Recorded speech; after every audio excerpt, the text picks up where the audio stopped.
जनसंख्या की बात करेंगे, नया पार्ट शुरू कर रहे हैं, पहला लेक्चर है, फर्स्ट लेक्चर है ये। जनसंख्या, जनों की संख्या, सिंपल सा नाम से पता चल रहा है, तो हमें संख्या के बारे में बताना है, जन की, लोगों की संख्या।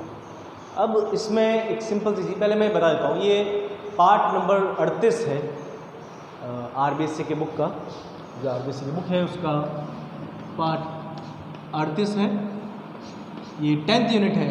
इस बुक में, आरबीएससी की बुक में 10 यूनिट है। 10 यूनिट में जो पार्ट है, 10वीं यूनिट में टोटल 38, 39, 40, 41, 42 5 पार्ट है, जिसमें ये 38वां पार्ट है। एनसीईआरटी में भी है, लेकिन एनसीईआरटी में पॉपुलेशन, जनसंख्या पूरा एक टॉपिक है, बस ये पार्ट नहीं है। एनसीईआरटी 12th की बुक जो है उसमें 13वां पार्ट, जिसका एक छोटा सा टॉपिक है पॉपुलेशन, जनसंख्या। तो सेम इन्फॉर्मेशन, लगभग सेम इन्फॉर्मेशन है, दोनों की इन्फॉर्मेशन को लेकर लेक्चर्स बनाएंगे और अगले कुछ लेक्चर्स में पार्ट पूरा होगा। अब बात करते हैं जनसंख्या की। जनसंख्या है क्या? अगर मैं आपसे पूछूं भारत की जनसंख्या क्या है, आप बताएंगे 135 करोड़, 1 अरब 35 करोड़ या 1 अरब 36 करोड़, आप मुझे ये जवाब देंगे भारत की जनसंख्या। अब भारत की जनसंख्या आपने बताई है, तो जनसंख्या कहाँ की है? भारत की। एक जगह का नाम बताया मुझे, कितनी है? 136 करोड़। ये किसका नंबर है? ये नंबर आपने मनुष्यों का बताया है मुझे, मनुष्यों के साथ में बंदरों का नंबर ही बताया, या गायों का नंबर, या बिल्लियों का नंबर, या मछलियों का नंबर? नहीं, ये किसी भी एनिमल का नंबर नहीं है। आपने पेड़ पौधे भी गिने? नहीं गिने। तो यहाँ पर सिंपल सी कंडीशन ये है कि जो नंबर आपने मुझे दिया है, जो नंबर आपने बताया है, वो नंबर मनुष्यों का है। अब वो मनुष्य किसी भी एज ग्रुप का हो सकता है, किसी भी जेंडर का हो सकता है, वो नर हो सकता है, मादा हो सकता है, वो छोटा बच्चा हो सकता है, जवान हो सकता है, बूढ़ा हो सकता है, पागल हो सकता है, कोई भी होगा, लेकिन होगा ह्यूमन, होमोसेपियंस, मनुष्य होगा। और आपने मुझे उसका नंबर दिया है, और ये नंबर कब का है? जब से भारत की खोज हुई तब से आज तक का है, या जब भारत में पहला मनुष्य आया था तब से आज तक का है, या जब भारत आज़ाद हुआ तब से आज तक का है? नहीं, ये जो नंबर आपने दिया है, ये नंबर 2011 के बाद का है, क्योंकि पिछली जो जनगणना हुई थी, जनगणना हर 10 साल बाद होती है, तो पिछली जनगणना 2011 में हुई थी, जिसमें हमारी जनसंख्या थी 121 करोड़, 1 अरब 21 करोड़। लेकिन अभी जनसंख्या लगभग ये मान रहे हैं, अभी पता नहीं है एग्जैक्टली, हो सकता है कुछ ज़्यादा हो कुछ कम हो, लेकिन अभी ये मान रहे हैं कि जनसंख्या 135 करोड़, 136 करोड़ है हमारी।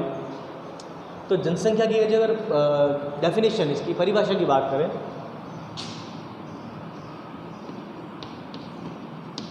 एक ही जाति के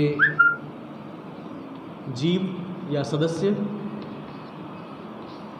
किसी निश्चित समय या किसी निश्चित स्थान पर,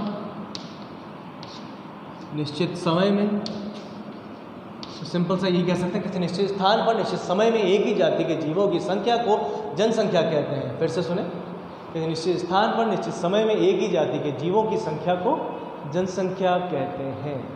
अब जनसंख्या 2 प्रकार की होती है, एक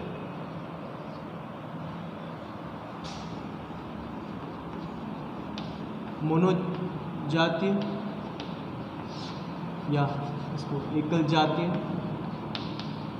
मोनोस्पेसिफिक, और दूसरा बहुजातीय, पॉलीस्पेसिफिक। तो मोनोस्पेसिफिक, पॉलीस्पेसिफिक, एकल जातीय, बहुजातीय, ये 2 प्रकार की जनसंख्या हो सकती है। अब क्या है ये, क्या अंतर है इनका? सिंपल सा, एकल जाति, नाम से पता चल रहा है, यही डेफिनेशन, एक ही जाति के जीवों की जो संख्या है किसी निश्चित समय में निश्चित स्थान पर, उसको एकल जाति जनसंख्या कहेंगे। तो इसकी डेफिनेशन वही हो जाएगी जो मैंने ऊपर लिखी है, उसमें किसी तरह का कोई बदलाव, कोई चेंज नहीं होगा। लेकिन अगर मैं बात करता हूँ इसकी बहुजातीय जनसंख्या, तो इसकी डेफिनेशन में थोड़ा सा मैं चेंज ये करूँगा, यहाँ पर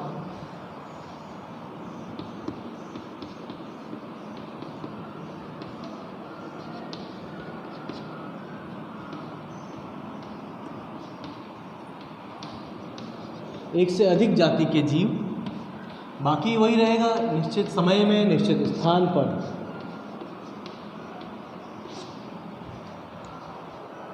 बहुजातीय जनसंख्या कहते हैं, पॉलीस्पेसिफिक पॉपुलेशन कहलाती है। सिंपल सा। नेक्स्ट इसके अंदर एक नाम और मैं लिखना चाहूँगा यहाँ पर, समुदाय, कम्युनिटी। अभी समुदाय या कम्युनिटी क्या है? जब हम बात करते हैं समुदाय या कम्युनिटी की, तो मैंने आपसे पूछा किसी भी जंगल में, एक जंगल की बात करें, एक वन की बात कर रहा हूँ, उस जंगल में, उस वन क्षेत्र में पादप समुदाय कैसा है, कौन सा पादप समुदाय प्रेजेंट है, उपस्थित है। तो आप अगर मुझे उस जंगल के पादप समुदाय की इन्फॉर्मेशन दे रहे हैं, उस जंगल के पादप समुदाय के बारे में बता रहे हैं, तो उस स्थिति में आप मुझे वहाँ पर जितने भी पौधे हैं, जितने भी पेड़ हैं, जितने तरह के हैं, जितनी जातियों के हैं, सबके बारे में बताओगे। सिंपल सी कंडीशन। नेक्स्ट अगर मैं बात करूँ यहाँ पर मनुष्य में प्राणी समुदाय की, तो आप उस जंगल के जितने भी प्राणी हैं, जितने भी तरह के जानवर हैं, सभी के बारे में आप मुझे बताओगे। उसमें फिर ये नहीं होगा कि शेर को ही गिना है या हिरण को ही गिना है, ऐसा नहीं होगा। वहाँ जितने तरह के उपस्थित होंगे सभी को गिना जाएगा, सभी को बताया जाएगा। तो यहाँ एक तरह से मैं कह सकता हूँ समुदाय तथा बहुजातीय जनसंख्या समान हो सकती है, क्योंकि जो डेफिनेशन इसकी है वही डेफिनेशन इसकी है। एक्चुअल में समुदाय शब्द यहाँ आरबीएससी की बुक में नहीं दे रखा है, यहाँ पर ये एनसीईआरटी के बुक में है। तो सिंपल सी कंडीशन अगर लें समुदाय को, तो ये बहुजातीय जनसंख्या की तरह है, बहुजातीय जनसंख्या ही है। तो एक ही स्थान पर, किसी निश्चित स्थान पर निश्चित समय में एक से ज़्यादा जीवों की संख्या समुदाय कहलाती है। और मैं ये भी कह सकता हूँ जनसंख्या मिलकर समुदाय का निर्माण करती है। एक सिंपल सी कंडीशन में ये कह सकता हूँ जनसंख्या मिलकर ही समुदाय का निर्माण करती है, क्योंकि अलग अलग जीवों की जो संख्या है वो जनसंख्या है, और उनको सम्मिलित रूप से समुदाय कह रहे हैं। तो जनसंख्या मिलकर ही तो समुदाय का निर्माण कर रही है। जनसंख्या की बात करते हैं, जनसंख्या घनत्व तो एक नया शब्द आता है अगला।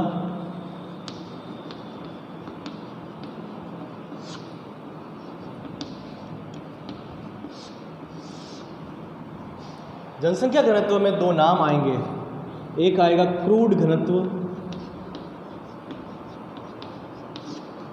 एक आएगा पारिस्थितिकी घनत्व।